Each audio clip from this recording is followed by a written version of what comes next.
ವೈಕುಂಠ ಏಕಾದಶಿಯ ಮಹತ್ವ ನಿಮಗೆ ಗೊತ್ತಾ? ಪುಷ್ಯ ಮಾಸದ ಶುಕ್ಲ ಪಕ್ಷದ 11ನೇ ದಿನ ಆಚರಿಸುವ ಈ ದಿನ ವೈಕುಂಠ ಬಾಗಿಲು ಅಂದರೆ ಸ್ವರ್ಗ ಬಾಗಿಲು ತೆರೆಯುತ್ತದೆ ಎಂದು ಹೇಳಲಾಗುತ್ತದೆ.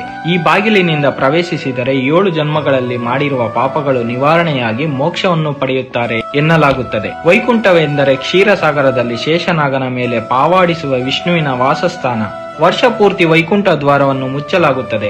ಈ ಏಕಾದಶಿಯಂದು ಮಾತ್ರ ತೆರೆಯಲಾಗುತ್ತದೆ. ಹಾಗಾಗಿ ಈ ದಿನ ವಿಷ್ಣುವಿನ ದರ್ಶನ ಮಾಡಿದರೆ ಸರ್ವ ಪಾಪಗಳು ನಿವಾರಣೆಯಾಗಿ ಮರಣ ನಂತರ ಸ್ವರ್ಗ ಪ್ರಾಪ್ತಿಯಾಗುತ್ತದೆ ಎನ್ನಲಾಗುತ್ತದೆ. ಪೌರಾಣಿಕ ಹಿನ್ನೆಲೆಯ ಪ್ರಕಾರ ಸಮುದ್ರ ಮಂಥನದ ಸಮಯದಲ್ಲಿ ಈ ದಿನವೊಂದೇ ಅಮೃತ ಉಕ್ಕಿ ಬಂದು ದೇವತೆಗಳಿಗೆ ಹಂಚಲ್ಪಟ್ಟಿತು ಎಂದು ಹೇಳುತ್ತಾರೆ. ಹಾಗಾಗಿ ಈ ದಿನವನ್ನು ಬಹಳ ಶುಭ ದಿನವೆನ್ನುತ್ತಾರೆ. ಹಾಗಾಗಿ ಮಹಾಭಾರತ ಯುದ್ಧದ ಸಮಯದಲ್ಲಿ ಬಾಣಗಳ ಮೇಲೆ ಮಲಗಿದ್ದ ಭೀಷ್ಮನ ಕೊನೆಯ ಉಸಿರನ್ನು ಇಟ್ಟುಕೊಂಡು ಈ ದಿನಕ್ಕಾಗಿಯೇ ಕಾಯುತ್ತಿದ್ದ ಎನ್ನಲಾಗುತ್ತದೆ.